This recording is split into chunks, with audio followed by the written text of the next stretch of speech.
It was a quiet summer afternoon in 1992 when three teenage boys, Daniel, Michael, and Aaron, left their homes on bicycles, planning what they called an adventure. The boys were close friends, inseparable since childhood, and known around town for their curiosity. That day, they told their parents they would be exploring near the forest edge, a place they had often played. No one knew they intended to venture into the cave that older generations in town warned children about. By evening, when the boys didn't return for dinner, their families began to worry.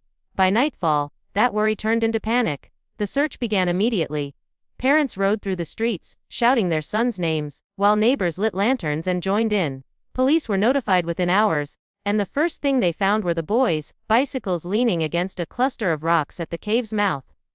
The bikes stood untouched, as if the boys had expected to be back shortly.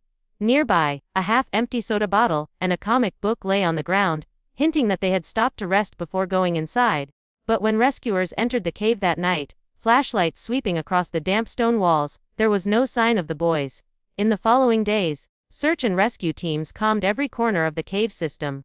Dogs were brought in to pick up the boys' scent, but strangely, the dogs would not step beyond a certain point underground. They barked, whimpered, and pulled away from their handlers, refusing to move deeper.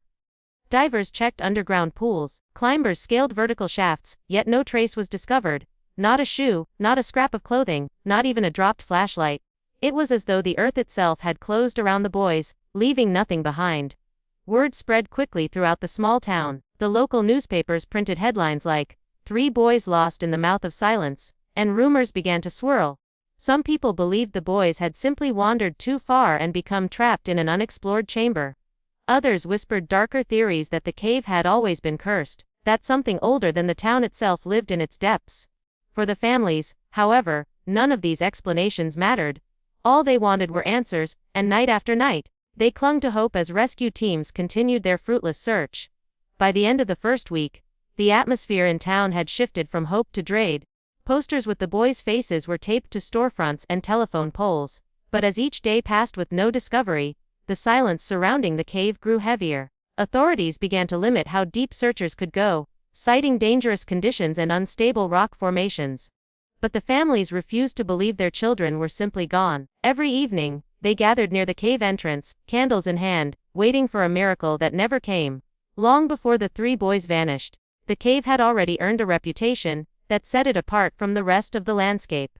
Locals called it the mouth of silence, because of the unsettling way sound seemed to